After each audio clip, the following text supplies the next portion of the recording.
ಬಂದಿದೆ. ಈ ಪುಷ್ಪವನ್ನು ಶುಕ್ಲ ಪುಷ್ಪ ಗೊತ್ತಾಗತ್ತೆ. ಧರ್ಮಜನಿಗೆ ಸಮರ್ಪಿಸುತ್ತೇನೆ. ಧರ್ಮಜ ಯಾವ ಗ್ರಹ ಆಗ್ಬೋದು? ಧರ್ಮರಾಜನನ್ನು ಯಾವ ಗ್ರಹ ಸೂಚನೆ ಮಾಡ್ಬೋದು?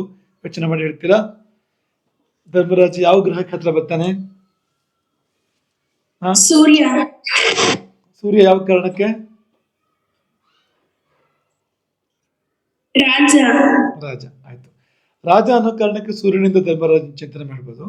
ಅವನು ಸ್ವಭಾವ ನೋಡಿದಾಗ ಯಾವ ಗ್ರಹಕ್ಕೆ ಹತ್ರ ಬರ್ತಾನೆ ಅವನು?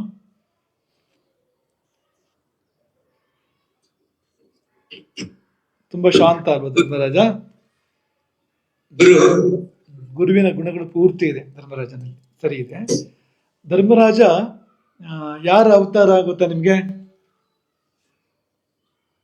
ಯಾರ ಅವತಾರ ಧರ್ಮರಾಜ ಗೊತ್ತಾ? ಯಮನನ್ನು ಯಾವ ಗ್ರಹ ಸೂಚನೆ ಮಾಡ್ತಾನೆ ಹೇಳ್ಬೋದಾ? ನೋಡಿ, ಒಂದು ಧರ್ಮರಾಜನಲ್ಲಿ 3 ಗ್ರಹಗಳನ್ನು ತೋರಿಸ್ಬೋದು ಅಂತ. ಒಂದು ಸೂರ್ಯ, ರಾಜನಾದ ಕಾರಣ ಸೂರ್ಯ, ಶಾಂತ ಸ್ವಭಾವದವನಾದ ಕಾರಣ ಗುರು, ಮತ್ತು ಯಮನ ಅವತಾರ ಆದ ಕಾರಣ ಶನಿ ಅಂತ. 3 ಗ್ರಹಗಳನ್ನ ಚಿಂತನೆ ಮಾಡೋಕೆ ಅವಕಾಶ ಇದೆ ನೋಡಿ ಒಬ್ಬ ಧರ್ಮರಾಜನಲ್ಲಿ. ಈ ಪುಷ್ಪವನ್ನು ಧರ್ಮರಾಜನಿಗೆ ಸಮರ್ಪಿಸುತ್ತೇನೆ, ಧರ್ಮಜನಿಗೆ ಸಮರ್ಪಿಸುತ್ತೇನೆ. ನನಗಾಗಿ ಇನ್ನಷ್ಟು ಪುಷ್ಪಗಳನ್ನು ತರುವೆಯಾ ಅಂತ ಹೇಳಿ, ನಾನು ನಿನಗೆ ಪ್ರಿಯಳಾಗಿದ್ದರೆ ಇಂತಹ ಕುಸುಮಗಳನ್ನು ತಂದುಕೊಡು ಎಂದು ಭೀಮನಿಗೆ ಹೇಳಿ ಹೇಳಿ ಯಾವ ಗ್ರಹ ಇದು? ಕುಜನ? ಬುಧ ಆಗ್ಬೋದು. ವಾಕ್ಕಾರಕ ಆಗ್ತಾನೆ ಬುಧ ಆಗ್ಬೋದು. ಭೀಮನಿಗೆ ಹೇಳಿ ಅದನ್ನು ಯುಧಿಷ್ಠಿರನ ಸಮೀಪಕ್ಕೆ ಹೋಗಿ ಸಮರ್ಪಿಸಿದಳು. ಪ್ರೇಯಸಿಯು ಪುಷ್ಪವನ್ನು ತಂದುಕೊಡು ಎಂದು ಕೇಳಿದಾಗ, ಪ್ರೇಯಸಿಯು ಯಾವ ಗ್ರಹ ಆಗತ್ತೆ? ಶುಕ್ರ. ಪುಷ್ಪವನ್ನು ತಂದುಕೊಡು ಎಂದು ಕೇಳಿದಾಗ ಇಲ್ಲವೆನ್ನುವ ಪುರುಷನಾರು. ಪುರುಷ ಗ್ರಹಗಳು ಯಾವುದೆಲ್ಲ ಹೇಳ್ತೀರಾ?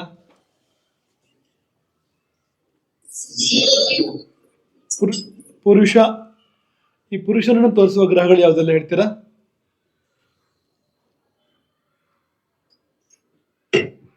ರವಿ, ಕುಜ, ಬುಧ. ಬುಧ ಆಗಲ್ಲ. ಬುಧ ನಪುಂಸಕ ಗ್ರಹ. ರವಿ ಹೌದು, ಕುಜ ಹೌದು, ಗುರುನು ಹೌದು. ಈ 3 ಪುರುಷ ಗ್ರಹಗಳು. ಚಂದ್ರ ಶುಕ್ರರು ಸ್ತ್ರೀ ಗ್ರಹರು, ಬುಧ ಶನಿಗಳು ನಪುಂಸಕರು. ರಾಶಿಗಳಲ್ಲಿ ಪುರುಷ ರಾಶಿಗಳನ್ನ ಹೇಳ್ತೀರಾ ಯಾವುದು ಅಂತ?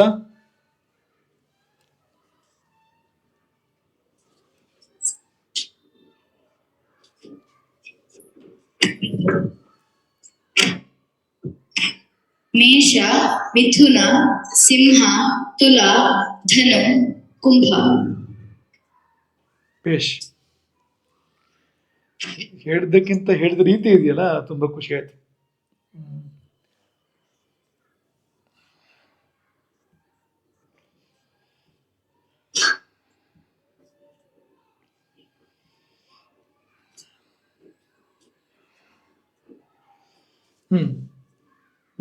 ಯಾರು ಹೇಳಿದ್ದು ಒಂದ್ಸತಿ ಎದ್ದಿದ್ಕೊಳ್ಳಿ. ಈಗ ಹೇಳಿದ್ದಾರು, ನನ್ನ ಮುಖ ಸರಿ ಕಂಡಿಲ್ಲ.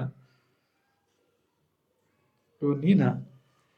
ಬಾಯ್ ಹರ್ಟ್ ಮಾಡ್ದಂಗೆ ಇದೆಯಲ್ಲ, ಅದನ್ನ ಪಟ ಪಟ ಪಟ ಹೇಳ್ತಾ ಇದೆಯಲ್ಲ, ಬಾಯ್ ಹರ್ಟ್ ಮಾಡಿದ್ಯಾ?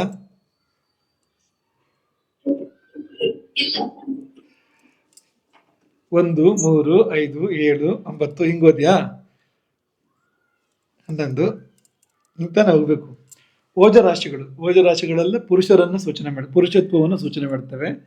ಓಜ ಅಂದ್ರೆ ಬೆಸ ಸಂಖ್ಯೆ 1, 3, 5 ಈ ತರದ್ದು. ಸಮರಾಶಿಗಳೆಲ್ಲ ಸ್ತ್ರೀಯನ್ನು ಸೂಚನೆ ಮಾಡ್ತವೆ. 2, 4, 6, 8, 10, 12 ಎಲ್ಲ. ಕುತ್ಕೋ, ಚೆನ್ನಾಗಿ ಹೇಳಿದೆ, ಕುತ್ಕೋ. ಪ್ರೇಯಸಿಯು ಪುಷ್ಪವನ್ನು ತಂದುಕೊಡು ಎಂದು ಕೇಳಿದಾಗ ಇಲ್ಲವೆನ್ನುವ ಪುರುಷನಾರು? ಒಂದೊಮ್ಮೆ ಇಲ್ಲವೆಂದರೆ ಅವನು ಪುರುಷನೇ. ಅದು ದ್ರೌಪದಿಯ ಎಲ್ಲ ಬಯಕೆಗಳನ್ನು ಈಡೇರಿಸುವ ಪುರುಷ ಸಿಂಹ. ಪುರುಷ ಸಿಂಹ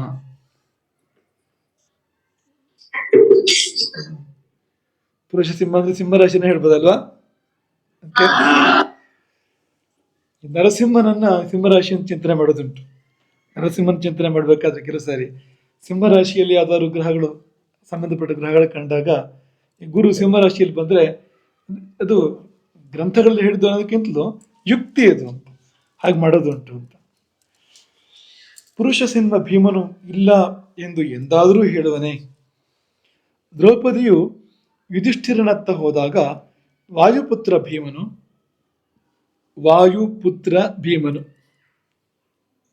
ಪ್ರಯತ್ನ ಮಾಡಿ ನೋಡೋಣ. ವಾಯುಪುತ್ರ ಭೀಮ, ಮೂರಕ್ಕೂ ಹೇಳಿ.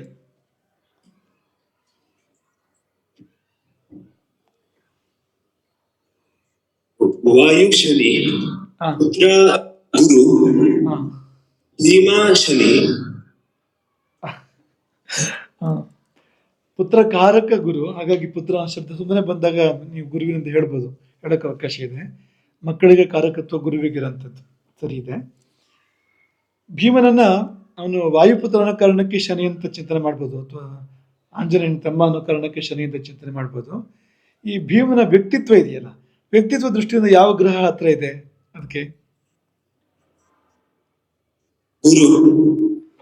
ಬೃಹತ್ ಶರೀರ, ದೊಡ್ಡ ಶರೀರ ಇರೋದು ಗುರುವಿಗೆ ಅಂತ. ಶರೀರದಿಂದ ಭೀಮ ಗುರು ಒಪ್ಪಕ್ಕೆ ಕಷ್ಟ ಆಗತ್ತೆ, ಆದರೆ ವಿಷಯ ಹೋದೇ ಹೋದು. ಶರೀರದ ಆಕೃತಿ ಪ್ರಮಾಣ ದೃಷ್ಟಿಯಿಂದ ಭೀಮ ಗುರು ಆಗ್ತಾನೆ. ಅವನ ಸ್ವಭಾವ ನಾವು ಹೇಳ್ತಾ ಇರೋವಂಥದ್ದು ಸ್ವಭಾವ ಇದೆಯಲ್ಲ, ಭೀಮನ ಸ್ವಭಾವ ಅಂದ್ರೆ ತಣ್ಣಗಿರ್ತಾನೆ ಭೀಮ. ಬಾರಿ ಮೆಲ್ಲ ಮೆತ್ತ ಮಾತಾಡ್ತಾ ತಣ್ಣಗಿರ್ತಾನ ಭೀಮ.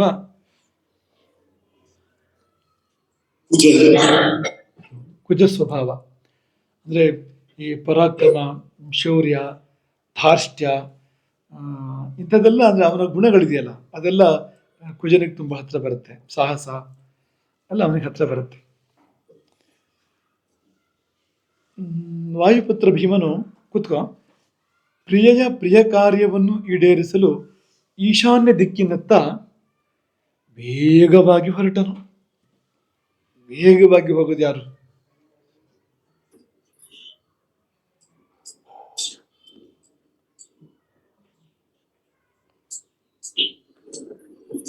ವೇಗವನ್ನು ಸೂಚನೆ ಮಾಡೋ ಗ್ರಹ ಯಾರು?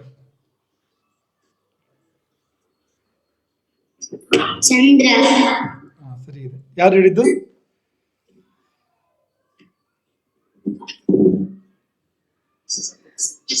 ಎಲ್ಲಿದೆಯಾ ನೀನು? ನಮ್ಮ ಕ್ಯಾಮ್ರಾದಲ್ಲಿ ಇದ್ರಲ್ಲಿ ಕಾಣ್ತಾ ಇಲ್ವಲ್ಲ, ನೇರ ಪ್ರಸಾರದಲ್ಲಿ ಕಾಣ್ತಾ ಇಲ್ವಲ್ಲ?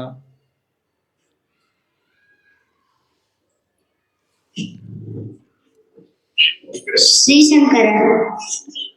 ಆಯ್ತು, ಮುಖ ತೋರಿಸು. ಸರಿ ಸರಿ, ಆಯ್ತು. ಸೌಗಂಧಿಕ ಪುಷ್ಪದ ಮೂಲವೇ ಅವನ ಗುರಿಯಾಗಿತ್ತು. ಸೌಗಂಧಿಕ ಪುಷ್ಪದ ಪರಿಮಳದ ಮೂಲವೇ ಅವನ ಗುರಿಯಾಗಿತ್ತು. ಸುಮ್ಮನೆ ಮೂಲ ಅಂತಂದಾಗ ನೆನಪಾಗೋದು ನಮಗೆ. ಎಲ್ಲ ಗ್ರಹಗಳ ಸಾಮರ್ಥ್ಯಕ್ಕೆ ಒಂದು ಗ್ರಹ ಬೀಜ ಅಂತೆ, ಮೂಲ ಅಂತೆ. ಒಂದು ಗ್ರಹದ ಬಲ ಎಲ್ಲ ಗ್ರಹಗಳ ಬಲಕ್ಕೆ ಬೀಜ ಇದ್ದಂತೆ, ಮೂಲ ಇದ್ದಂತೆ. ಯಾವುದು ಆ ಗ್ರಹ?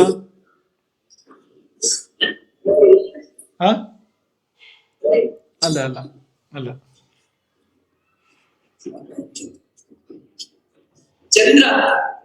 ಚಂದ್ರ. ಆ ಪಂಕ್ತಿ ನೆನಪಿದ್ಯಾ ನಾವು ಹೇಳಿದ್ದು? ಪಂಕ್ತಿ ನೆನಪಿದ್ರೆ ಪಂಕ್ತಿ ಹೇಳಿ. ಯಾರು ಒಬ್ಬರೇ ಹೇಳಿ, ಕೇಳ್ತಾ ಇಲ್ಲ. ಒಬ್ಬರೇ ನಿಂತ್ಕೊಂಡು ಹೇಳಿ ನೋಡೋಣ.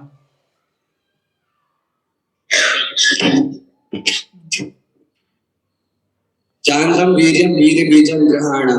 ಪಕ್ಕ ಸರಿ ಇದೆ. ಚಾಂದ್ರಂ ವೀರ್ಯಂ ವೀರ್ಯ ಬೀಜಂ ಗ್ರಹಣಂ. ಬೇಷ್. ಚಾಂದ್ರಂ ವೀರ್ಯಂ, ಚಂದ್ರನ ಬಲ ಎನ್ನುವಂಥದ್ದು. ವೀರ್ಯ ಬೀಜಂ, ಎಲ್ಲ ಗ್ರಹಗಳ ವೀರ್ಯಕ್ಕೆ ಅಂದ್ರೆ ಬಲಕ್ಕೆ ಬೀಜ ಅಂತ. ಸರಿ ಇದೆ. ಇನ್ನೊಂದು ಪಂಕ್ತಿ ಇದೆ, ಚಾಂದ್ರಂ ಬಲಂತು ನಿಖಿಲ ಗ್ರಹ ವೀರ್ಯ ಬೀಜಂ ಅಂತಲೂ ಇನ್ನೊಂದು ಕಡೆಗಿದೆ ಅಲ್ಲಿ. ಸರಿ, ಇಷ್ಟಿರಲಿ. ಈಗ ಇನ್ನೊಂದು ಸ್ವಲ್ಪ ಮುಂದುವರಿಸೋಣ ಪಾಠನ. ಬೇರೆ ವಿಷಯಕ್ಕೆ ಹೋಗ್ತೀವಿ. ಈಗ ಈ ವಿಭಾಗಗಳು ಹೇಗೆ ಬರುತ್ತೆ ಅಂತ ನಿಮ್ಗೆ ತೋರಿಸ್ಕೊಡೋಣ ಅಂತಿದ್ದೀವಿ ನಾವು ನಿಮಗೆ. ಈಗ ಸಮಸ್ತ ಆಕಾಶ ಅಂದ್ರೆ ಒಂದು ಅಲ್ವಾ ಅದು? ಈಗ ಇಡೀ ಆಕಾಶ ಅಂತ ತಗೊಂಡ್ರೆ ಎಷ್ಟು ಅದು? 1, 11 ಎಷ್ಟು ಹೇಳಿ? ಆಕಾಶ ಬಾಹ್ಯಾಕಾಶ ಹೇಳ್ತಾ ಇರೋಂಥದ್ದು. ಎಷ್ಟು ಆಕಾಶ ಇದೆ? ಆ ಒಂದು ಆಕಾಶ ಇದೆ ಅಲ್ವಾ? ಈಗ ಇಡೀ ಆಕಾಶ ಅಂತ ತಗೊಂಡ್ರೆ ಒಂದಾಯ್ತು. ಆಕಾಶದ 12 ಭಾಗ ಮಾಡ್ರೆ ಏನ್ ಹೆಸರು ಅದಕ್ಕೆ? ನಿಂತ್ಕೊಂಡು ಹೇಳಿ, ಒಬ್ಬೊಬ್ರು ಹೇಳಿ, ಇದು ಕೇಳಿಸಲ್ಲ, ಇಲ್ಲಿ ಗುಂಪಲ್ಲಿ ಹೇಳಿದಾಗ ಕೇಳ್ತಾ ಇಲ್ಲ, ಹಾಗೆ ಒಬ್ಬರೇ ನಿಂತ್ಕೊಂಡು ಹೇಳಿದ್ರೆ ಕೇಳಿಸುತ್ತೆ. ಜೋರಾಗಿ ಹೇಳಿ, ಪರವಾಗಿಲ್ಲ. ರಾಶಿ. ಹೌದು, ಇದನ್ನ 12 ಭಾಗ ಮಾಡಿದ್ರೆ ರಾಶಿ ಅಂತ ಕರೀತಾರೆ. ಯಾಕಂದ್ರೆ ನಕ್ಷತ್ರಗಳ ಗುಂಪು, ನಕ್ಷತ್ರಗಳ ರಾಶಿ ಇದೆ ಅಲ್ಲಿ, ಅವನೊಂದು ಭಾಗದಲ್ಲೂ ಕೂಡ ರಾಶಿ ಅಂತ ಕರೀತಾರೆ. ರಾಶಿವರೆಗೆ ನಾವು ಬಂದಿದ್ದೀವಿ ಈಗಾಗಲೇ. ಈಗ ಒಂದು ಗ್ರಹ ಅದು ಒಳ್ಳೇದು ಮಾಡುತ್ತೋ ಕೆಟ್ಟದ್ದು ಮಾಡುತ್ತೋ ಅಂತ ಗೊತ್ತಾಗಬೇಕು ಅಂದ್ರೆ ಆಕಾಶದಲ್ಲಿ ಯಾವ ರಾಶಿಯಲ್ಲಿದೆ ಅಂತ ತೀರ್ಮಾನ ಆಗ್ಬೇಕು ಮೊದಲು. ಆ ರಾಶಿ ಮೇಲೆ ಒಳ್ಳೆ ಫಲ ಕೊಡುತ್ತೋ ಕೆಟ್ಟ ಫಲ ಕೊಡುತ್ತೋ ಅನ್ನೋದು ತೀರ್ಮಾನ ಕೊಡೋಕ್ಕೆ ಒಂದು ಮಟ್ಟಿಗೆ ತೀರ್ಮಾನ ಕೊಡೋಕೆ ಬರುತ್ತೆ ಅಲ್ವಾ? ಇನ್ನೂ ಸೂಕ್ಷ್ಮಕ್ಕೆ ಹೋದ್ರೆ ರಾಶಿಯನ್ನು 2 ಭಾಗ ಮಾಡಿದರೆ, ಒಂದು ರಾಶಿಯನ್ನು ಮೇಷ ವೃಷಭ ಮಿಥುನ ಕರ್ಕ ಇದೆಯಲ್ಲ, ಒಂದು ರಾಶಿಯನ್ನು 2 ಭಾಗ ಮಾಡಿದ್ರೆ ಅದಕ್ಕೆ ಏನ್ ಹೆಸರು? ಹೋರ. ಹೋರ ಅಂತ ಹೆಸರು ಅದಕ್ಕೆ. ಹೋರ ಅಂತದಕ್ಕೆ ಯಾಕಪ್ಪ ಹೆಸರು ಹೇಳ್ತೀರಾ? ಯಾಕೆ ಹೆಸರು ಹೋರ ಅಂತದಕ್ಕೆ? ಯಾಕೆ ಹೆಸರು ಅಂದ್ರೆ, ಹೋರ ಅಂದ್ರೆ ಅದು ಹಿಂದ್ಗಡೆ ಆ ಸೇರಿಸ್ಬೇಕು, ಮುಂದ್ಗಡೆ ತ್ರಾ ಸೇರಿಸ್ಬೇಕು. ಅದಕ್ಕೆ ಹೋರ ಅನ್ನೋದು ಅಹೋರಾತ್ರ ಅನ್ನೋದು ಸಂಕ್ಷಿಪ್ತ ರೂಪ. ಅದು ಅಹೋರಾತ್ರ ಅನ್ನೋದ್ರಲ್ಲಿ ಮೊದಲನೇ ಅಕ್ಷರ ಕೊನೆ ಅಕ್ಷರ ಬಿಟ್ರೆ ಏನು ಉಳಿಯುತ್ತೆ? ಆಮೇಲೆ ಹೋರ ಅಂತ ಉಳಿಯುತ್ತೆ ಅಲ್ವಾ? ಮತ್ತೆ ಹೋರಿ ಅಂದ್ರೆ ಗೋವುಗಳಲ್ಲಿ ಗಂಡು, ಹೋರ ಅಂದ್ರೆ ಗಂಡುಗಳ ಹೋರಿಗಳಲ್ಲಿ ಇದು ಹೊಸುಗಳಲ್ಲಿ ಹೆಣ್ಣು ಅಂತ ಹಾಗೆಲ್ಲ ಹೇಳ್ಕೋಬೇಡಿ, ಹಂಗೆಲ್ಲ ಅಲ್ಲ. ಅದು ಹೋರ ಅಂದ್ರೆ ಅಹೋರಾತ್ರದ ವಿಕಲ್ಪ ಅದು ಅಂತ. ಅಹೋರಾತ್ರ ಅನ್ನೋದ್ರ ಇನ್ನೊಂದು ರೂಪ ಅದು ಅಂತ.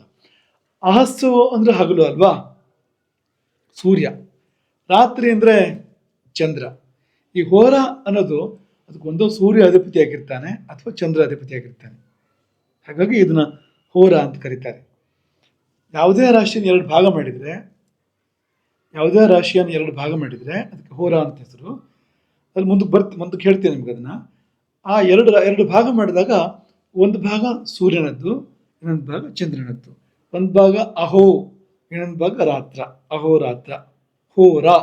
ಹೋ ಅಂದ್ರೆ ಸೂರ್ಯ, ರಾ ಅಂದ್ರೆ ಚಂದ್ರ ಅಂತ ಆಯ್ತು. ಈ ರಾಶಿಯನ್ನ 3 ಭಾಗ ಮಾಡಿದ್ರೆ ಅದಕ್ಕೇನು ಹೆಸರು? ರೇಖಾಣ ಅಂತ ಹೆಸರು. 2 ಭಾಗ ಮಾಡೋದ್ರಿಂದ ಉಪಯೋಗಗಳು ತುಂಬಾ ಇರುತ್ತೆ. ಉದಾಹರಣೆಗೆ ಈಗ ಅದು ರಾಶಿ ತೀಕ್ಷ್ಣ ರಾಶಿ ಅಂತ ಅನ್ಕೊಳ್ಳಿ, ಅದ್ರ ಹೋರ ಕೂಡ ಸೂರ್ಯನದ್ದೇ ಬಂತು ಅಂದ್ರೆ ಮತ್ತು ತೀಕ್ಷ್ಣ ಆಗ್ತಾನ, ಅತಿ ತೀಕ್ಷ್ಣ ಆಗ್ತಾನ. ಅದೇ ರಾಶಿ ಈಗ ಸೌಮ್ಯ ರಾಶಿ ಬಂತು ಅಂತ ಅನ್ಕೊಳ್ಳಿ. ಈಗ ಉದಾಹರಣೆಗೆ ಸಮರಾಶಿಗಳೆಲ್ಲ ಸೌಮ್ಯ ಅಲ್ವಾ? ವೃಷಭ ಕರ್ಕ ಇದೆಲ್ಲ ಸೌಮ್ಯ ರಾಶಿಗಳು, ಆ ಸ್ತ್ರೀ ರಾಶಿಗಳು ಅವೆಲ್ಲ.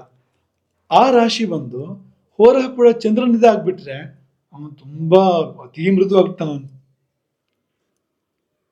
ಹೂವಿನಿಗಿಂತ ಮೃದು ಆಗ್ಬಿಡ್ತಾನ ಅವನು ಆಗ ಅಲ್ವಾ? ಎರಡೂ ಬಂದ್ಬಿಟ್ರೆ, ಈಗ ಉದಾಹರಣೆಗೆ ರಾಶಿ ಸ್ವಲ್ಪ ತೀಕ್ಷ್ಣ ಇದೆ, ಹೋರ ಸ್ವಲ್ಪ ಸೌಮ್ಯ ಇದೆ, ಚಂದ್ರನ್ ಸೇರಿದ್ದು ಅಂದ್ರೆ ಅವನು ಮಿಶ್ರ ಆಗಿ ಬರ್ತಾನೆ ಆಗ. ಎರಡು ಅಂತ ಇಂಥದ್ದೆಲ್ಲ ಉಪಯೋಗ ಇದಕ್ಕೆ ಅನ್ನೋದಕ್ಕೋಸ್ಕರ ನಾನು ಹೇಳ್ತಾ ಇರೋಂಥದ್ದು. ಹಾಗಾಗಿ ಎಲ್ಲಿದೆ ಆ ಗ್ರಹ ರಾಶಿಯಲ್ಲಿ 2 ಭಾಗ ಮಾಡಿದ್ರೆ ಈ ಭಾಗದಲ್ಲಿ ಇದೆಯೋ ಆ ಭಾಗದಲ್ಲಿ ಇದೆಯೋ, ರಾಶಿಯಲ್ಲಿ 3 ಭಾಗ ಮಾಡಿದ್ರೆ ಯಾವ ಭಾಗದಲ್ಲಿದೆ ಆ ಗ್ರಹ, ಅದು ಆ ಗ್ರಹದ ದ್ರೇಕಾಣ. ಆ ದ್ರೇಕಾಣದಲ್ಲಿ ಆ ಗ್ರಹ ಬಂದ ಕಾರಣ ಬೇರೆ ಬೇರೆ ಫಲ ಕೊಡುತ್ತೆ ಆ ಗ್ರಹ ಅದು ಅಂತ. ಯಾವ ದ್ರೇಕಾಣದಲ್ಲಿ ಇದೆಯೋ ಆ ದ್ರೇಕಾಣದ ಫಲಗಳನ್ನು ಕೊಡೋಕೆ ಶುರು ಮಾಡುತ್ತೆ ಅದು. ಮತ್ತೆ ಆ ದ್ರೇಕಾಣದ ಅಧಿಪತಿ ಅವನ ಪ್ರಭಾವ ಬೀಳುತ್ತೆ ಆ ಗ್ರಹದ ಮೇಲೆ. ದ್ರೇಕಾಣ ಯಾರದ್ದೋ ಅವನ ಛಾಯೆ ಬೀಳುತ್ತೆ ಗ್ರಹದ ಮೇಲೆ ಅಂತ, ಆ ಅಂಶಗಳು ಇರ್ತವೆ ಅಂತ. ಈ ರಾಶಿಯನ್ನು 4 ಭಾಗ ಮಾಡಿದ್ರೆ ಅದಕ್ಕೆ ಚತುರ್ಥಾಂಶ ಅಂತ ಹೆಸರು. ರಾಶಿಯನ್ನ 9 ಭಾಗ ಮಾಡಿದ್ರೆ ಅದಕ್ಕೆ ನವಾಂಶ ಅಂತ ಹೆಸರು. ತುಂಬಾ ಮುಖ್ಯ ಅದು ನವಾಂಶ ಅನ್ನೋದು. ಅಂದ್ರೆ ಆ ರಾಶಿಯಲ್ಲಿ 9 ಭಾಗ ಮಾಡಿದಾಗ ಎಲ್ಲಿ ಬರ್ತಾನೆ ಗ್ರಹ ಅದ್ರ ಮೇಲೆ ತುಂಬಾ ವಿಷಯಗಳನ್ನ ಹೇಳಕ್ಕಾಗತ್ತೆ ಅಂತ. ಹಾಗಾಗಿ ಅದನ್ನು ಗಮನಿಸ್ಕೋಬೇಕು ಅಂತ. 10 ಭಾಗ ಮಾಡಿದ್ರೆ ರಾಶಿಯನ್ನು ಅದಕ್ಕೆ ದಶಮಾಂಶ ಅಂತ ಕರೀತಾರೆ. 12 ಭಾಗ ಮಾಡಿದ್ರೆ ದ್ವಾದಶಾಂಶ ಅಂತ ಕರೀತಾರೆ. ದ್ವಾದಶಾಂಶದಿಂದ ರಾಶಿಯನ್ನು ಚಿಂತನೆ ಮಾಡಿದಾಗ ಚಿಂತನೆ ಮಾಡ್ಬೋದು ಎಲ್ಲವನ್ನು ಕೂಡ ದ್ವಾದಶಾಂಶದಿಂದ ಅಂತ. ಇನ್ನು 16 ಭಾಗ ಮಾಡಿದ್ರೆ ಅದಕ್ಕೆ ಷೋಡಶಾಂಶ ಅಂತ ಹೆಸರು. 20 ಭಾಗ ಮಾಡಿದರೆ ವಿಂಶಾಂಶ ಅಂತ ಹೆಸರು. 24 ಭಾಗ ಮಾಡೋದುಂಟು ರಾಶಿಯನ್ನು. 24 ಭಾಗ ಮಾಡಿದರೆ ಅದು ಚತುರ್ವಿಂಶಾಂಶ. ನಿಮ್ಗೆ ತೋರಿಸ್ತಾ ಇದ್ದಾರೆ ಸುರೇಶ್ ಭಟ್ರು. 27 ಭಾಗ ಮಾಡೋದುಂಟು ಸಪ್ತವಿಂಶಾಂಶ. ಅದು 30 ಭಾಗ ಮಾಡೋದುಂಟು ತ್ರಿಂಶಾಂಶ. ತುಂಬ ಮುಖ್ಯ ಇದು. ಈ ತ್ರಿಂಶಾಂಶ ಅನ್ನೋದು ತುಂಬ ಮುಖ್ಯ. ಒಂದು ರಾಶಿಯನ್ನು 30 ಪಾಲು ಮಾಡಿ ಎಲ್ಲಿದೆ ಆ ಗ್ರಹ ಅಂತ ನೋಡಬೇಕು. ಅಲ್ಲಿಂದ ಮುಂದಕ್ಕೆ ಚತ್ವಾರಿಂಶಾಂಶ ಅಂತ ಬರುತ್ತೆ. ರಾಶಿಯನ್ನು 40 ಪಾಲು ಮಾಡಿ ಎಲ್ಲಿದೆ ಗ್ರಹ ಅಂತ ನೋಡಕ್ಕೆ ಬರುತ್ತೆ, ಅದು ಚತ್ವಾರಿಂಶಾಂಶ. ಆಮೇಲೆ ಪಂಚಚತ್ವಾರಿಂಶಾಂಶ 45 ಭಾಗ ಮಾಡಿ ನೋಡೋದುಂಟು ಅದನ್ನು. ಷಷ್ಠಿ ಅಂಶ ಅಂತ 60 ಭಾಗ ಮಾಡ್ತಾರೆ ಒಂದು ರಾಶಿಯನ್ನು. 60 ಪಾಲು ಮಾಡಿ, 30 ಪಾಲು ಅಂದರೆ 30ನೇ ಒಂದು ಭಾಗ ಒಂದು ಡಿಗ್ರಿ ಅಂತ ಇಂಗ್ಲೀಷಲ್ಲಿ ಕರೀತಾರೆ ಅದನ್ನು, ಕಲೆ ಡಿಗ್ರಿ. ಅದನ್ನ 2 ಭಾಗ ಮಾಡಿದರೆ ಅದು 60 ಭಾಗ ಮಾಡಿ ಅದರಲ್ಲೆಲ್ಲ ಬರುತ್ತೆ ಗ್ರಹ ಅಂತ ನೋಡಿದಾಗ ನಿಮ್ಗೆ ಇಲ್ಲಿ ತುಂಬ ಚಿಕ್ಕದು ಅಂತ ಅನಿಸ್ಬೋದು. ಆಕಾಶದಲ್ಲಿ ತುಂಬ ದೊಡ್ಡ ಭಾಗ ಆಗಿರುತ್ತೆ ಅದು. ಇಡೀ ಆಕಾಶದಲ್ಲಿ 12 ಪಾಲು ಮಾಡಿದ್ರೆ ಒಂದು ರಾಶಿ ಆಗುತ್ತೆ ಅಲ್ವಾ. ಆ ಒಂದು ಪಾಲನ್ನು 60 ಪಾಲು ಮಾಡಿದ್ರೆ ತುಂಬ ದೊಡ್ಡ ಭಾಗನೇ ಬರುತ್ತೆ ಆಗಲಿ ಕೂಡ ಆಕಾಶದಲ್ಲಿ ಅಂತ. ಇಲ್ಲಿ ನಮಗೆ ತುಂಬ ಸೂಕ್ಷ್ಮ ಅಂತ ಅನ್ಸೋದು ಅಷ್ಟೇ ಅದು ಅಂತ. ಷಷ್ಠಿ ಅಂಶ ಅಂತ. ಷಷ್ಠಿ ಅಂಶದಿಂದ ಏನು ಬೇಕಾದರೂ ಹೇಳ್ಬೋದು. ಅಷ್ಟು ಸೂಕ್ಷ್ಮಕ್ಕೆ ಹೋದರೆ ಏನು ಬೇಕಾದರೂ ಹೇಳೋಕ್ಕೆ ಸಾಧ್ಯ ಇದೆ ಅಂತ. ಈಗ ನಿಮ್ಗೆ ಉದಾಹರಣೆಗೆ ಹೇಳ್ತೀವಿ ಸುಮ್ಮನೆ. ಈಗ ಒಂದು ವಸ್ತು ನೀವು ಹುಡುಕ್ತಾ ಇದ್ದೀರಿ ಅಂತ ಅಂದ್ಕೊಳ್ಳಿ. ಒಂದು ವಸ್ತುವನ್ನು ನೀವು ಹುಡುಕ್ತಾ ಇದ್ದೀರಿ ಅಂತ ಅಂದ್ಕೊಳ್ಳಿ. ಒಂದು ವಸ್ತುವಿನ ಮೊದಲು ನಿಮ್ಗೆ ಇಂಥ ಕಡೆ ಇದೆ ಅಂತ ಗೊತ್ತಾಗುತ್ತೆ ನಿಮಗೆ ಅಂತ ಅಂದ್ಕೊಳ್ಳಿ ನೀವು. ಅದು ಗೊತ್ತಾದಾಗ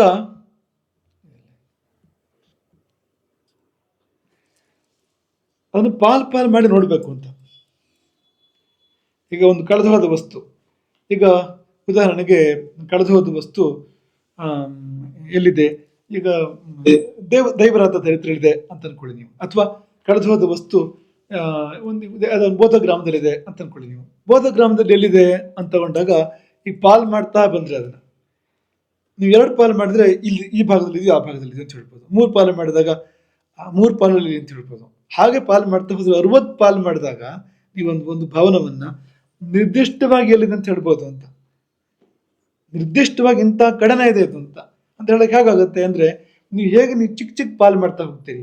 ಒಂದು ಕೋಣೆ ಅಂತ ತಗೊಳ್ಳಿ ನೀವು. ಒಂದು ಕೋಣೆ 60 ಪಾಲು ಮಾಡಿದ್ರೆ ಅದನ್ನು ನೀವು ಆಂಗ್ಲದಲ್ಲಿ ಪಿನ್ ಪಾಯಿಂಟ್ ಆಕ್ಯುರಸಿ ಅಂತ ಹೇಳ್ತಾರಲ್ವ, ಆ ಪಿನ್ ಪಾಯಿಂಟ್ ಥರ ಅದನ್ನು ನಿರ್ದಿಷ್ಟವಾಗಿ ಇಂಥ ಸೂಜಿ ಮನೆ ಊರೋ ಜಾಗದಲ್ಲಿ ಇದೆ ಅಂತ ಕೂಡ ಹೇಳಕ್ಕೆ ಬರುತ್ತೆ. ಹಾಗೆ ಹೇಳ್ಬೇಕಾದ್ರೆ ನೀವು ರಾಶಿಯನ್ನು ಭಾಗ ಮಾಡ್ತಾ ಹೋದಾಗ ಆ ಥರ ಹೇಳಕ್ಕೆ ಬರುತ್ತೆ. ಇಲ್ಲಿ ಆ ಸೂಕ್ಷ್ಮಗಳನ್ನ ತಿಳಿಬೇಕು. ಆ ಸೂಕ್ಷ್ಮ ತಿಳಿದವನೇ ಸರಿಯಾದ ದೈವಜ್ಞ ಆಗ್ತಾನೆ. ಇಲ್ಲದೆ ಹೋದ್ರೆ ಅವನು ಸುಮ್ಮನೆ ಮೇಲ್ಮೇಲಕ್ಕೆ ಏನೋ ಹೇಳ್ಕೊಡ್ಸ್ಕೊಡ್ತಾನೆ. ಹಾಗಾಗಬಾರ್ದು. ನಿಖರವಾಗಿ ಹೇಳಬೇಕು ಅಂತ. ಇಂಥಲ್ಲಿದೆ ಅಂತ, ಕೋಣೆಯಲ್ಲಿ ಕಪಾಟಲ್ಲಿದೆ, ಕಪಾಟಲ್ಲಿ ಇಂಥ ಅರೆಯಲ್ಲಿದೆ, ಅದರೊಳಗೆ ಒಂದು ಪೆಟ್ಟಿಗೆಯಲ್ಲಿದೆ ಅಂತ ಹೇಳಕ್ಕೆ ಬರುತ್ತೆ ಅಂತ. ಈ ಶರೀರದಲ್ಲಿ ಹೇಗೆ ಅಂಗಗಳನ್ನು ವಿಭಾಗ ಮಾಡ್ತೀವಿ ಆ ತರಹ ವಿಭಾಗ ಮಾಡಿ ನಿರ್ದಿಷ್ಟವಾಗಿ ಹೇಳಕ್ಕೆ ಬರುತ್ತೆ ಅಂತ ಅದನ್ನು ಅಂತ. ಇದು ಒಂದು ಭಾಗ ಆಯಿತು. ಇನ್ನೊಂದು ಭಾಗ ಏನಂದರೆ, ಈ ಇದರಿಂದ ಏನಾದರೂ ಚಿಂತನೆ ಮಾಡ್ಬೋದು ಅಂತ. ಅದನ್ನು ಬೃಹತ್ ಪರಾಶರ ಹೋರಾಶಾಸ್ತ್ರ ಅಂತ ಒಂದು ಅದ್ಭುತವಾದ ಗ್ರಂಥ, ಬೃಹತ್ ಪರಾಶರ ಹೋರಾಶಾಸ್ತ್ರ ಅಂತ. ಆ ಶಾಸ್ತ್ರ ಯಾವುದರಿಂದ ಏನನ್ನು ಚಿಂತನೆ ಮಾಡ್ಬೋದು ಅನ್ನೋದನ್ನು ವಿವರಣೆ ಕೊಟ್ಟಿದೆ. 16 ವರ್ಗಗಳು ಅಂತ ಕರೀತಾರೆ. 16 ಥರ ಈ ವಿಭಾಗ ಇದು ಮಾಡೋದುಂಟು. ಈ 16 ಥರದ ವಿಭಾಗದಲ್ಲಿ ಯಾವುದನ್ನು ಚಿಂತನೆ ಮಾಡ್ಬೋದು ಅಂತ ಅದನ್ನು ಅವ್ರು ಹೇಳ್ತಾ ಹೋಗ್ತಾರೆ. ನಿಮಗದನ್ನು ಶ್ಲೋಕ ಹೇಳ್ತಾ ಹೋಗ್ತೀವಿ. ಲಗ್ನಂ ದೇಹಸ್ಯ ವಿಜ್ಞಾನಂ. ಈ ರಾಶಿಯಿಂದ ನಿಮ್ಮ ದೇಹದ ಬಗ್ಗೆ ತಿಳ್ಕೊಳ್ಬೋದು. ಈಗ ನೀವು ಮೇಷ ಲಗ್ನ ಅಂತ ಬಂದರೆ ಖಂಡಿತವಾಗಿಯೂ ನಿಮ್ಮ ದೇಹದ ಬಗ್ಗೆ ಅದು ಹೇಳ್ತಾ ಇದೆ ಅದು ಅಂತ. ಮೇಷ ರಾಶಿ ಆದರೆ ಅಥವಾ ಮೇಷ ಲಗ್ನ ಆದರೆ ಮುಖ್ಯವಾಗಿ ಮೇಷರಾಶಿಯ ಮುಖ ನೋಡಿ ಹೇಳ್ಬೋದು ಮೇಷರಾಶಿಯನ್ನು ಅಂತ. ಯಾರೇ ಆದರೂ ಕೂಡ ಮುಖ ನೋಡಿ ಹೇಳ್ಬೋದು. ಮೇಷರಾಶಿ ಹೋದರೆ ಮುಖ ತೋರಿಸುತ್ತೆ ಅದನ್ನು ಅಂತ. ಹಾಗಾಗಿ ನೀವು ಈಗ ದ್ವಾದಶ ರಾಶಿಗಳು ಅಂತ ತಗೊಂಡಾಗ ರಾಶಿ ಅನ್ನೋದು ದೇಹವನ್ನು ಹೇಳ್ತಾ ಇದೆ. ಹೋರ ರಾಶಿಯನ್ನು 2 ಭಾಗ ಮಾಡಿದರೆ ಆ ಹೋರ ಸಂಪತ್ತನ್ನು ಹೇಳುತ್ತೆ. ಹೋರಾಯ ಸಂಪದಾಧಿಕಂ, ಸಂಪತ್ತು ಮತ್ತು ಆ ರೀತಿಯದ್ದು ಸಂಪತ್ತಾಗಿ ಸಲ್ಲುವಂಥದ್ದು ಅಂಥದ್ದನ್ನೆಲ್ಲ ಹೋರ ಹೇಳುತ್ತೆ. 2 ಭಾಗ ಮಾಡಿದರೆ ಅದನ್ನು ಹೇಳುತ್ತೆ ಅಂತ. ಆಮೇಲೆ 3 ಭಾಗ ಮಾಡಿದರೆ ರಾಶಿಯನ್ನು ದ್ವೇಕಾಣ ಇದೆಯಲ್ಲ, ದ್ವೇಕಾಣ ಏನೇನು ಹೇಳುತ್ತೆ? ದ್ವೇಕಾಣ ತುಂಬ ವಿಷಯಗಳನ್ನ ಹೇಳುತ್ತೆ. ಆದರೆ ಈ ಒಂದು ಮಟ್ಟಿದೆಯಲ್ಲ, ಈ ಪಟ್ಟು ಈ ರೀತಿ ಹೋಗ್ತಾ ಇದೆಯಲ್ಲ, ಇಲ್ಲಿ ನಾವು ಚಿಂತನೆ ಮಾಡಬೇಕಾದ್ರೆ ದ್ವೇಕಾಣದಿಂದ ಸೋದರರ ಬಗ್ಗೆ ತಿಳ್ಕೊಳ್ಬೋದು ಅಲ್ವಾ. ಈಗ 9ನೇ ಮನೆ ತಂದೆ ಅಂತ ತಗೊಂಡ್ರೆ ತಂದೆ ಸೋದರರನ್ನ ನೀವು ಚಿಂತನೆ ಮಾಡ್ಬೇಕಲ್ವಾ. ಮಾಡ್ಬೇಕಾಗತ್ತಲ್ವ, ಉದಾಹರಣೆಗೆ ಹೇಳ್ತಾ ಇರೋದು ನಾನು ನಿಮ್ಗೆ ಅಂತ. ಹಾಗೆ ರೇಖಾಣದಿಂದ ಭ್ರಾತೃಜಂ ಸೌಖ್ಯಂ, ಅಣ್ಣ ತಮ್ಮಂದಿರು ಹೇಗಿದ್ದಾರೆ, ನಮಗೆ ಸುಖ ಕೊಡ್ತಾರೋ ದುಃಖ ಕೊಡ್ತಾರೋ ಅನ್ನೋದನ್ನ ರೇಖಾಣದಿಂದ ಹೇಳ್ಬೋದು. ಚತುರ್ಥಾಂಶ 4 ಭಾಗ ಮಾಡಿದಾಗ ಬರುತ್ತಲ್ಲ, ಅದರಿಂದ ಭಾಗ್ಯ ಚಿಂತನಂ, ಭಾಗ್ಯವನ್ನು ಚಿಂತನೆ ಮಾಡ್ಬೋದು ಚತುರ್ಥಾಂಶದಿಂದ. ಆಮೇಲೆ ಸಪ್ತಮಾಂಶ ಅಂತ ಬರುತ್ತೆ, 7 ಪಾಲು ಮಾಡಿದ್ರೆ ಸಪ್ತಮಾಂಶ ಅಂತ ಹೆಸರೋದಕ್ಕೆ. ಆ 7 ಪಾಲು ಮಾಡಿದಾಗ ಇಲ್ಲಿ ಬಿಟ್ಟೋಗಿದೆ ಸಪ್ತಮಾಂಶ, ಮೇಲೆ ಪಟ್ಟಿಲಿ ಬಿಟ್ಟೋಗಿದೆ ಅದು. ಸಪ್ತಮಾಂಶದಲ್ಲಿ ಪುತ್ರ ಪೌತ್ರಾಧಿಕಾನಾಂಬಿ ಚಿಂತನ, ಮಕ್ಕಳು ಮೊಮ್ಮಕ್ಕಳು ಅದನ್ನೆಲ್ಲ ಸಪ್ತಮಾಂಶದಿಂದ ಚಿಂತನೆ ಮಾಡ್ಬೋದು. ನವಮಾಂಶೆ ಕಲತ್ರಾಣ, ನವಾಂಶಕ್ಕೆ ತುಂಬಾ ಬೇರೆ ಬೇರೆ ಚಿಂತನೆ ಮಾಡ್ತಾರೆ. ಸೂಕ್ಷ್ಮ ಚಿಂತನೆಗೆ ನವಾಂಶ ಹೇಳಿರಂಥದ್ದು ಸಾಮಾನ್ಯವಾಗಿ. ರಾಶಿಯಿಂದ ಸ್ಥೂಲ, ನವಾಂಶದಿಂದ ಸೂಕ್ಷ್ಮ ಅನ್ನೋದು ಸಾಮಾನ್ಯ ನಿಯಮ. ವಿಶೇಷ ಚಿಂತನೆ ಮಾಡೋದಾದ್ರೆ ನವಾಂಶದಿಂದ ಪತ್ನಿಯ ಕುರಿತು ಚಿಂತನೆ ಮಾಡ್ಬೋದು.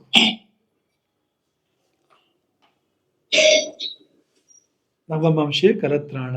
ದಶಮಾಂಶೆ ರಾಶಿಯನ್ನು 10 ಭಾಗ ಮಾಡಿದ್ರೆ ಮಹತ್ಫಲ, ದೊಡ್ಡ ಫಲ, ಒಳ್ಳೆಯದು ಕೆಟ್ಟದ್ದು, ಮಹಾಫಲ ಅಂಥದನ್ನ ದಶಮಾಂಶದಿಂದ ಚಿಂತನೆ ಮಾಡ್ಬೋದು. ದ್ವಾದಶಾಂಶದಿಂದ ತಂದೆ ತಾಯಿಗಳನ್ನು ಚಿಂತನೆ ಮಾಡ್ಬೋದು. ರಾಶಿಯನ್ನು 12 ಪಾಲು ಮಾಡಿದ್ರೆ 12 ಆ ಪಾಲಿನಿಂದ ದ್ವಾದಶಾಂಶ ಕುಂಡಲಿಯಿಂದ ತಂದೆ ತಾಯಿಗಳನ್ನ ಚಿಂತನೆ ಮಾಡ್ಬೋದು. ಇದೆಲ್ಲೊಂದು ಕುಂಡಲಿಯಾಗಿ ಬರುತ್ತೆ, ನವಾಂಶ ಕುಂಡಲಿ ಅಂತ ಮಾಡಕ್ ಬರುತ್ತೆ. ನವಾಂಶನ ಪ್ರತ್ಯೇಕ ಮಾಡಿ ನವಾಂಶ ಕುಂಡಲಿ ಅಂತ ಬರುತ್ತೆ, ದ್ವಾದಶಾಂಶ ಕುಂಡಲಿ ಅಂತ ಬರುತ್ತೆ, ಕುಂಡಲಿ ಆಗತ್ತೆ ಇದೆಲ್ಲ. ಆಮೇಲೆ ಸುಖ ದುಃಖ ವಾಹನಗಳು ಇದೆಲ್ಲ ಷೋಡಶಾಂಶದಿಂದ ಚಿಂತನೆ ಮಾಡಬೇಕು. ಷೋಡಶಾಂಶಕ್ಕೆ ಸುಖಾಸುಖಸ್ಯ ವಿಜ್ಞಾನಂ ವಾಹನಾನಾಂ ತಥೈವ ಚ. ಇನ್ನು ಉಪಾಸನೆ ಬಗ್ಗೆ ಚಿಂತನೆ ಮಾಡಬೇಕಾ, ವಿಂಶಾಂಶಕ್ಕೆ ಹೋಗ್ಬೇಕು. ರಾಶಿಯನ್ನು 20 ಭಾಗ ಮಾಡಿದಾಗ ಅಲ್ಲಿಂದ ನೀವು ಉಪಾಸನೆ ಚಿಂತನೆ ಮಾಡೋಕ್ಕೆ ಸಾಧ್ಯ. ಉಪಾಸನಾಯ ವಿಜ್ಞಾನಂ ಸಾಧ್ಯಂ ವಿಂಶತಿ ಭಾಗಕ್ಕೆ. ಆಮೇಲೆ ವಿದ್ಯೆ ಚಿಂತನೆ ಮಾಡೋದಾದ್ರೆ ಅದನ್ನು ವೇದ ಬಾಹುವಂಶದಿಂದ ಉಪಾಸನೆ ಚಿಂತನೆ ಮಾಡ್ಬೋದು. ಏನು ವೇದ ಬಾಹು ಅಂದ್ರೆ, ವೇದ ಬಾಹುವಂಶ ಅಂದ್ರೆ ಏನು ಹೇಳ್ತೀರಾ? ಕಲ್ಪನೆ ಬರುತ್ತಾ ನಿಮ್ಗೆ? ನಮ್ಮ ಹಳೆ ಕಾಲದ ಜನಗಳು ಸಂಖ್ಯೆ ಹೇಳೋ ಕ್ರಮಗಳಲ್ಲಿ ತುಂಬಾ ಸ್ವಾರಸ್ಯ ಅಂತ. ವೇದ ಎಷ್ಟು? ಬಾಹು ಎಷ್ಟು? ಆ ಕಡೆಯಿಂದ ಓದಿದ್ನ ಉಲ್ಟಾ ಓದಿದ್ನ 24. ಚತುರ್ವಿಂಶಾಂಶ ಅಂತ ಹೇಳೋದಕ್ಕೆ ಅವರು ವೇದ ಬಾಹುವಂಶ ಅನ್ನೋ ಶಬ್ದ ಬಳಸಿದ್ದಾರೆ. ನೀವು ಅದನ್ನ ಸಂಖ್ಯಾನ ವಾಮತೋ ಗತಿ, ನೀವಲ್ಲಿ ವೇದ ಅಂತ ಅದಕ್ಕೆ ಅರ್ಥ ತಗೊಂಡು ಬಾಹು ಅಂತ ಅರ್ಥ ತಗೊಂಡು ಎರಡು ಈಗ ಬರ್ಕೊಂಡು ನೀವು ಅದನ್ನ ಈ ಕಡೆಯಿಂದ ಓದ್ಬೇಕದ್ನ ಅಂತ.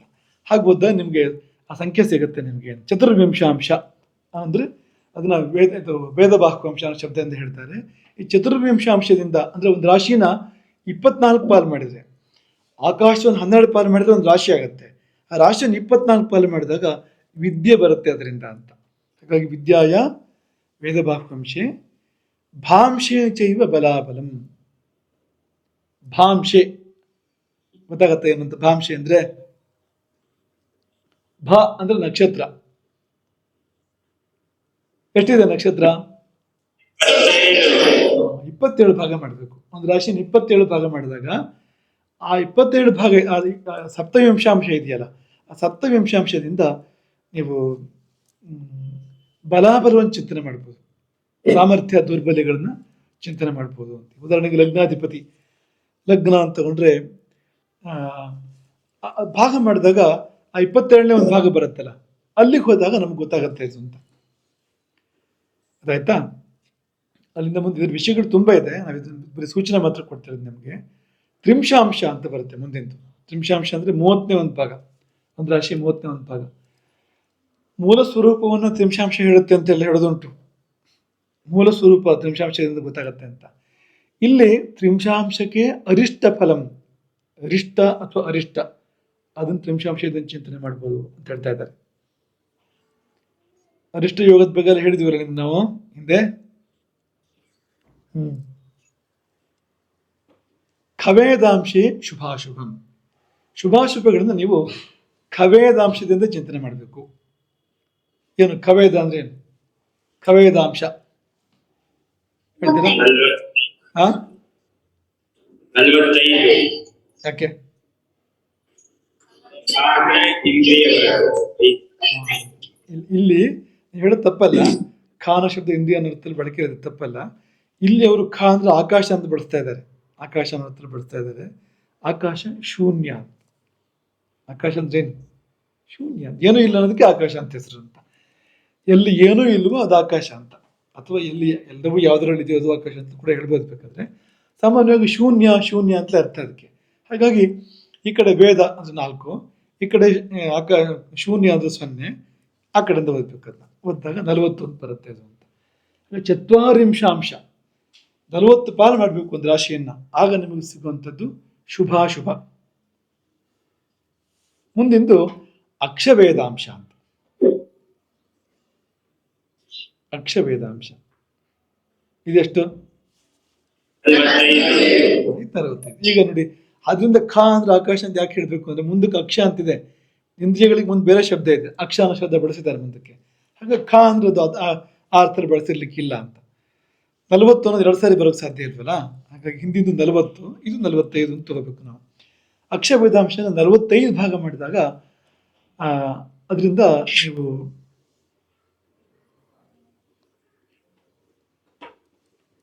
ಷಷ್ಠ್ಯಾಂಶೇ ಅಖಿಲ ಮೀಕ್ಷೆಯೇ ಮುಂದೆ ಒಂದು ಷಷ್ಠ್ಯಾಂಶ ಅಂತ ಬರುತ್ತೆ. 60 ಪಾಲು ಮಾಡಿದ್ರೆ ಅಖಿಲ ಮೀಕ್ಷೆಯೇ ಎಲ್ಲವನ್ನು ಕೂಡ ಅದರಿಂದ ನೋಡ್ಬೋದು ಅಂತ. ಈ ಅಕ್ಷವೇದಾಂಶದಿಂದಲೂ ನೋಡ್ಬೋದು ಅಂತ ಅರ್ಥ. ಅದನ್ನ ಅಕ್ಷವೇದಾಂಶ ಭಾಗೇಚ ಷಷ್ಠ್ಯಾಂಶೇ ಅಖಿಲ ಮೀಕ್ಷೆಯೇ 45 ಪಾಲು ಮಾಡಿದಾಗಲೂ ಅಥವಾ 60 ಪಾಲು ಮಾಡಿ ನೋಡಿದಾಗಲೂ ನೀವು ಎಲ್ಲವನ್ನು ಕೂಡ ನೋಡ್ಬೋದು. ಅದರಿಂದ ಅಖಿಲ ಮೀಕ್ಷೆಯೇ ಅಂತ ಹೇಳ್ತಾರೆ. ಸೂಕ್ಷ್ಮಗಳನ್ನು ಕೂಡ, ತುಂಬ ಸೂಕ್ಷ್ಮಗಳನ್ನು ಕೂಡ ನೋಡ್ಬೋದು ಅಂತ. ಈ ಷಷ್ಠ್ಯಾಂಶ ಮಾಡ್ತಾರಲ್ಲ, ಈ ಷಷ್ಠ್ಯಾಂಶಾಧಿಪತಿ ಎಲ್ಲಿ ಹೋಗ್ತಾನೋ ಅಲ್ಲಿ ಒಳ್ಳೆಯದು ಕೆಟ್ಟದ್ದು ಏನೊಂದಾಗುತ್ತೆ ಅಂತ. ಷಷ್ಠ್ಯಾಂಶಾಧಿಪತಿ ಕ್ರೂರನಾದರೆ, ಪಾಪಗ್ರಹ ಆದರೆ ಅವನು ಹೋದಲ್ಲಿ ಬಂದಲ್ಲಿ ಅನಾಹುತಗಳನ್ನು ಮಾಡ್ತಾನೆ. ಷಷ್ಠ್ಯಾಂಶಾಧಿಪತಿ ಸೌಮ್ಯಗ್ರಹ ಆದರೆ ಹೋದಲ್ಲಿ ಬಂದಲ್ಲಿ ಒಳ್ಳೆಯದನ್ನು ಮಾಡ್ತಾನೆ ಅಂತ. ಇದನ್ನ ಮುಂದೆ ಯಾವಾಗಲೂ ನಮ್ಗೆ ಇದನ್ನ ವಿವರವಾಗಿ ಹೇಳೋಣ, ಒಂದು ಕಡೆಯಿಂದ ಹೇಳ್ತಾ ಹೋಗೋಣ. ಯತ್ರ ಕುತ್ರಾಪಿ ಸಂಪ್ರಾಪ್ತಃ ಕ್ರೂರಃ ಷಷ್ಠ್ಯಾಂಶಕಾಧಿಪಃ ತತ್ರ ನಾಶೋ ನ ಸಂದೇಹಃ ಪ್ರಾಚೀನಾಂಚ ವಚೋ ಯಥಾ. ಈ ಕ್ರೂರನಾದ ಷಷ್ಠ್ಯಾಂಶಾಧಿಪತಿ ಎಲ್ಲಿ ಹೋದರೂ ಅಲ್ಲಿ ಅನಾಹುತಗಳಾಗತ್ತೆ. ಅದೇ ಸೌಮ್ಯಗ್ರಹ ಶುಭಗ್ರಹ ಆದರೆ ಹೋದಲ್ಲಿ ಬಂದಲ್ಲಿ ಒಳ್ಳೆಯದಾಗುತ್ತೆ ಅಂತ. ಈ ಸೂಕ್ಷ್ಮಗಳನ್ನು ತುಂಬ ಕಡಿಮೆ ಜನ ನೋಡ್ತಾರೆ. ನೀವು ಜಾತಕ ತಗೊಂಡು ಹೋಗ್ಕೊಟ್ರು ಸುಮ್ಮನೆ ಹಿಂಗಂದ್ರು ನೋಡಿದ್ರು ಏನೋ ಒಂದು ಉರುಳಿಸಿದ್ರು ಕಳಿಸ್ಕೊಟ್ರು ಅಂತ ಈ ಥರ ಆಗುತ್ತೆ. ಆದರೆ ಹೀಗೆ ಇಷ್ಟು ಸೂಕ್ಷ್ಮಕ್ಕೆ ಹೋದಾಗ ನಿಮಗೆ ಕರಾರುವಾಕ್ಯ ಗೊತ್ತಾಗತ್ತೆ. ಸಾಮಾನ್ಯ ಜಾತಕದಿಂದ ಗೊತ್ತಾಗದ ಅಂಶಗಳು ಕೂಡ ಗೊತ್ತಾಗತ್ತೆ ಅಂತ. ಹಾಗಾಗಿ ನೀವು ರಾಶಿಯನ್ನು ಪಾಲು ಮಾಡಿದಾಗ ಎಲ್ಲಿ ಬಂತು ಅದು ಒಂದು ನೋಡುವಂಥದ್ದು ತುಂಬ ಮುಖ್ಯ ಆಗುತ್ತೆ. ಯಾವ ಭಾಗದಲ್ಲಿ ಬಂತು ಅದು ತುಂಬ ಮುಖ್ಯ ಆಗುತ್ತೆ. ಹಾಗಾಗಿ ಇದನ್ನು ಹೇಳೋಣ ಇವತ್ತು ಅಂತ ಅಂದ್ಕೊಂಡು ನಿಮಗೆ.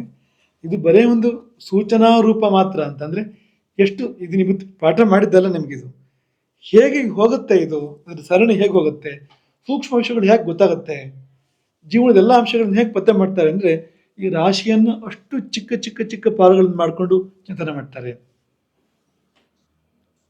ಒಂದೊಂದು ಪಾಲಿಂದಲೂ ಬೇರೆ ಬೇರೆ ಚಿಂತನೆಗಳನ್ನ ಮಾಡ್ತಾ ಹೋಗ್ತಾರೆ ಅನ್ನೋದಕ್ಕೋಸ್ಕರ ನಾವು ಇದನ್ನು ಹೇಳಿದ್ವು ಅಂತ.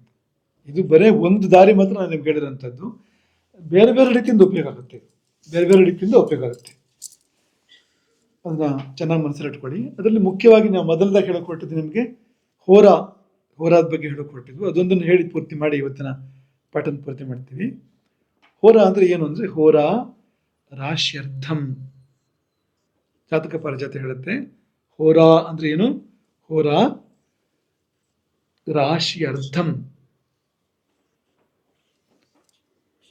ಆ ಶ್ಲೋಕ ಬಿಡಿಸ್ಕೋಬೇಕು, ನಿಮ್ಗೆ ಅರ್ಥ ಮಾಡ್ಕೋಬೇಕಾದ್ರೆ. ಅವ್ರು ಏನು ಹೇಳ್ಕೊಟ್ಟಿದ್ದಾರೆ, ಹೋರ ಅಂದ್ರೆ ಏನು ಅಂತ ಒಂದು ಹೇಳ್ಕೊಟ್ಟಿದ್ದಾರೆ. ಹೋರ ರಾಶ್ಯರ್ಥಂ, ಅಲ್ಲಿಗೆ ಕಾಮ ಹಾಕೋಬೇಕು ನೀವೊಂದು. ಅಲ್ಲಿಂದ ಮುಂದಕ್ಕೆ ಓಜೆ ದಿನಕರ ಶಶಿನೋ ಇಂದು ಮಾತಾಂಡ ಹೋರೆ ಯುಗ್ಮೇ ರಾಶವು ಅಂತ ಆ ಥರ 2 ಭಾಗ ಇದೆ ಮುಂದಕ್ಕೆ. ಓಜೆ ಅಂದರೆ ಓಜ ರಾಶಿಗಳೆಲ್ಲ ಗೊತ್ತಲ್ಲ ನಿಮಗೆ, ಬೆಸ ಸಂಖ್ಯೆ ಬರೋ ರಾಶಿಗಳು. ಮೇಷ 1ನೇ ರಾಶಿ ಬೆಸ ಸಂಖ್ಯೆ, ಮಿಥುನ 3 ಬೆಸ ಸಂಖ್ಯೆ ಅಲ್ವಾ, ಸಿಂಹ 5 ಬೆಸ ಸಂಖ್ಯೆ, ತುಲಾ 7 ಬೆಸ ಸಂಖ್ಯೆ. ಈ ಥರ ಬೆಸ ಸಂಖ್ಯೆಯ ರಾಶಿಗಳು 1, 3, 5, 7, 9, 11. ಈ ರಾಶಿಗಳು ಮೊದಲೇ ಹೇಳಿದಾಗೆ ಪುರುಷ ರಾಶಿಗಳಲ್ವ ಇದು, ಈ ಓಜ ರಾಶಿಗಳು. ಈ ಪುರುಷ ರಾಶಿಗಳಲ್ಲಿ ಎರಡು ಭಾಗದಲ್ಲಿ ಮೊದಲನೇ ಭಾಗ ಸೂರ್ಯ, ಎರಡನೇ ಭಾಗ ಚಂದ್ರ. ಪುರುಷ ರಾಶಿ ಆದ್ರೆ, ಓಜ ರಾಶಿ ಆದ್ರೆ ಅದನ್ನ ಎರಡು ಪಾಲು ಮಾಡಿದಾಗ ಮೊದಲನೇ ಪಾಲು ಸೂರ್ಯನಿಗೆ ಸಲ್ಲತ್ತೆ, ಎರಡನೇ ಪಾಲು ಚಂದ್ರನಿಗೆ ಸಲ್ಲತ್ತೆ. ಅದೇ ಸಮರಾಶಿ ಆದ್ರೆ,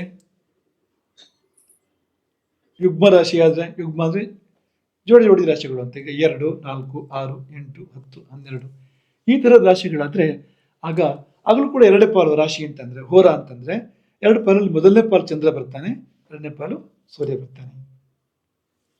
ಈ ತರ ಇದೆಲ್ಲ ತಗೊಂಡಾಗ ನಿಮ್ಗೆ ಒಟ್ಟು ವ್ಯಕ್ತಿಯ ಸ್ವರೂಪ ಗೊತ್ತಾಗ್ಬಿಡುತ್ತೆ ನಿಮ್ಗೆ ಅಂತ, ಅಥವಾ ಒಂದು ವಸ್ತು ವ್ಯಕ್ತಿಯ ಸ್ವರೂಪ ನಿರ್ದಿಷ್ಟವಾಗಿ ಗೊತ್ತಾಗೋಕ್ಕಾಗತ್ತೆ. ಎಷ್ಟು ತೀಕ್ಷ್ಣ, ಎಷ್ಟು ಸೌಮ್ಯ, ಎಷ್ಟು ಪುರುಷಾಂಶ, ಎಷ್ಟು ಪ್ರಕೃತಿ ಅಂಶ ಅದರಲ್ಲಿದೆ, ತುಂಬಾ ನಿಮ್ಗೆ ಸ್ಫುಟವಾಗಿ ಗೊತ್ತಾಗುತ್ತೆ. ಸುರೇಶ ಕೋಷ್ಟಕ ತೋರಿಸ್ಬಿಡಿ ಒಂದ್ಸತಿ. ಕಾಡ್ತಾ ಇದೆಯಾ? ಅಲ್ಲಿ ದಪ್ಪ ಅಕ್ಷರ ಇರೋದು, ದಪ್ಪ ಗೆರೆ ಇರೋದು ರಾಶಿ ಮುಕ್ತಾಯಕ್ಕಿರೋದು. ಈ ಸಪುರ ಗೆರೆ ಇರೋಂಥದ್ದು ಸ್ವಲ್ಪ ಅಂದ್ರೆ ತುಂಡು ತುಂಡು ಗೆರೆ ಇರೋಂಥದ್ದು ಅದು ಹೋರ, ರಾಶಿ ಅರ್ಧವನ್ನು ತೋರಿಸ್ತಾ ಇದೆ ಅಂತ. ಮೇಷ, ವೃಷಭ, ಮಿಥುನ ಎಲ್ಲ ಹಾಕಿದ್ದೇನೆ, ತುಂಬಾ ಸುಲಭ ಮಾಡಿಕೊಟ್ಟಿದೆ. ಈ ಕೋಷ್ಟಕದಲ್ಲಿ ತುಂಬಾ ಸುಲಭ ಗೊತ್ತಾಗುತ್ತೆ ನಿಮಗೆ ಯಾವುದು ಸೂರ್ಯ ಹೋರೆ, ಯಾವುದು ಚಂದ್ರ ಹೋರೆ ಅಂತ. ಹಾಗಾಗಿ ನೀವು ನಿಮ್ದು ತುಲಾ ರಾಶಿ ಅಂತಂದ್ರೆ ತುಲಾ ರಾಶಿಯಲ್ಲಿ ಯಾವ ಹೋರೆ ನಿಮ್ದು, ಚಂದ್ರ ಹೋರೆನೋ ಸೂರ್ಯ ಹೋರೆನೋ ನೋಡ್ಕೋಬೇಕು ನೀವು. ಲಗ್ನ ಮಕರ ಲಗ್ನ ಅಂದ್ರೆ ಅದ್ರಲ್ಲಿ ಯಾವುದು ಮಕರ ಲಗ್ನದಲ್ಲಿ ಸೂರ್ಯ ಹೊರೆನೋ ಚಂದ್ರ ಹೊರೆನೋ ಅಂತ ನೋಡ್ಕೊಳಕ್ ಬರುತ್ತೆ ಅಂತ. ಮುನ್ಸಿ ಬಂತ ಮಕ್ಳು ಇದು?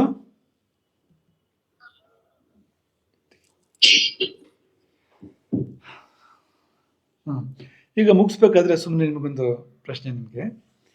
ಈ ಸೂರ್ಯ ಚಂದ್ರ ಪ್ರಧಾನ ಗ್ರಹಗಳು ಅಲ್ವಾ ನವಗ್ರಹಗಳಲ್ಲಿ, ರಾಜಗ್ರಹಗಳು ತಾನೆ ಸೂರ್ಯ ಚಂದ್ರ ಅಂತ. ಮತ್ತು ಅವ್ರಿಗೆ ಯಾಕೆ ಒಂದೊಂದೇ ರಾಶಿ? ಈ ಮಂಗಲ, ಬುಧ, ಗುರು, ಶುಕ್ರ, ಶನಿಗಳಿಗೆ ಎರಡೆರಡು ರಾಶಿಗಳ ಆಧಿಪತ್ಯ ಇದೆ ಅಲ್ವಾ. ಮೇಷ ವೃಷಭ, ಮೇಷ ಮತ್ತು ವೃಶ್ಚಿಕ ಮಂಗಲನಿಗೆ, ಮಿಥುನ ಕನ್ಯಾ ಬುಧನಿಗೆ, ಮೀನ ಮತ್ತು ಧನು ಗುರುವಿಗೆ, ಆಮೇಲೆ ಶುಕ್ರನಿಗೆ ವೃಷಭ ಮತ್ತು ತುಲಾ, ಶನಿಗೆ ಮಕರ ಕುಂಭ. ಈ ಸೂರ್ಯನಿಗೆ ಒಂದೇ ರಾಶಿ ಮೀನ ಸಿಂಹ, ಚಂದ್ರನಿಗೆ ಒಂದೇ ರಾಶಿ ಕರ್ಕ. ಇದ್ಯಾಕೆ ಈ ತರ ಆಗಿದೆ? ಕಡಿಮೆ ಬಂದ್ಬಿಡ್ತಲ್ಲ ಅವರಿಬ್ಬರಿಗೆ.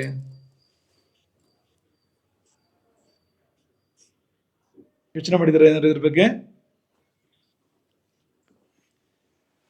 ಹಾಗಲ್ಲ ಇದು ನೋಡಿ, ಒಟ್ಟು 12 ರಾಶಿಗಳನ್ನು ತಗೊಂಡ್ರೆ ಅದಕ್ಕೆ ಸೂರ್ಯನೇ ಅಧಿಪತಿ.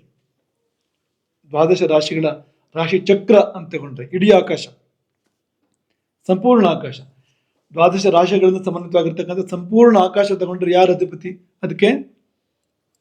ಸೂರ್ಯ. ಸೂರ್ಯ. ಮತ್ತೆ ಅವಂದೇ ಎಲ್ಲೋದು ಅವಂದೇ ಅಂತ. ಪಾಪ ಚಂದ್ರ ಮತ್ತೆ ಹಾಗಾದ್ರೆ ಅಂತ ಬೇಜಾರು ಮಾಡ್ಕೋಬೇಡಿ ನೀವೇನು ಚಂದ್ರನ ಬಗ್ಗೆ, ಅವನಿಗೂ ನ್ಯಾಯ ಕೊಡೋಣ ಚಂದ್ರನಿಗೂ. ಒಟ್ಟು ಆಕಾಶವನ್ನ ಇಡಿಯಾಗಿ ತಗೊಂಡ್ರೆ ಸೂರ್ಯ ಅಧಿಪತಿ ಅದಕ್ಕೆ. ಆಕಾಶನ 2 ಪಾಲು ಮಾಡಿದ್ರೆ, ಸರಿಯಾಗಿ 2 ಪಾಲು ಮಾಡಿದ್ರೆ ಒಂದು ಪಾಲಿಗೆ ಸೂರ್ಯ, ಇನ್ನೊಂದು ಪಾಲಿಗೆ ಚಂದ್ರ.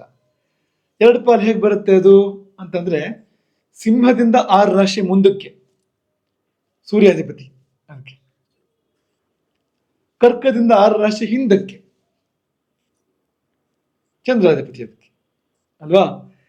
ಈ ರಾಶಿ ಚಕ್ರನ ಸರಿ ನೀವು ಕತ್ತರಿಸಿದ್ರೆ, ಈ ಸಿಂಹ ಮತ್ತು ಕರ್ಕದ ಮಧ್ಯದಲ್ಲಿ ಸರಿ ಅಡ್ಡಡ್ಡ 2 ಪಾಲು ಮಾಡಿದ್ರೆ ಮೇಲೆ ಹೋಗೋ ರಾಶಿಗಳೆಲ್ಲ ಚಂದ್ರನ ಆಧಿಪತ್ಯದ್ದು, ಕೆಳಗಿನ ರಾಶಿಗಳೆಲ್ಲ ಸೂರ್ಯನ ಆಧಿಪತ್ಯದ್ದು ಅಂತ.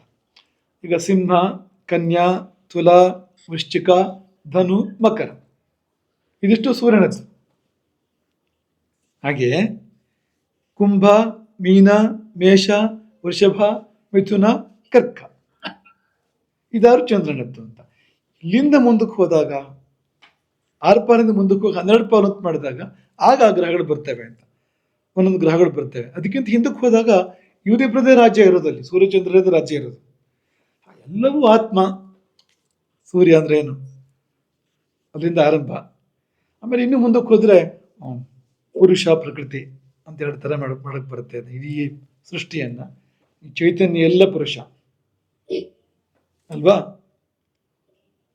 ಚೈತನ್ಯ ಅಲ್ಲದೆ ಇರೋದು ಯಾವುದಿದೆ ಅದೆಲ್ಲ ಪ್ರಕೃತಿ ಅಂತ. ಆ ಥರ ಎರಡು ಭಾಗ ಮಾಡ್ಬೋದು. ಅಲ್ಲಿಂದ ಮುಂದಕ್ಕೆ ಹೋದಾಗ ಈ ದ್ವಾದಶ ರಾಶಿಗಳ ಪರಿಕಲ್ಪನೆ, ಬೇರೆ ಬೇರೆ ಗ್ರಹಗಳು ಬರುವಂಥದ್ದು ಅಂತ. ಹೀಗಾಗಿ ನೀವು ವಿಭಾಗಗಳು ಮನಸ್ಸಿಗೆ ಇಟ್ಕೊಳ್ಬೇಕು ಅಂತ.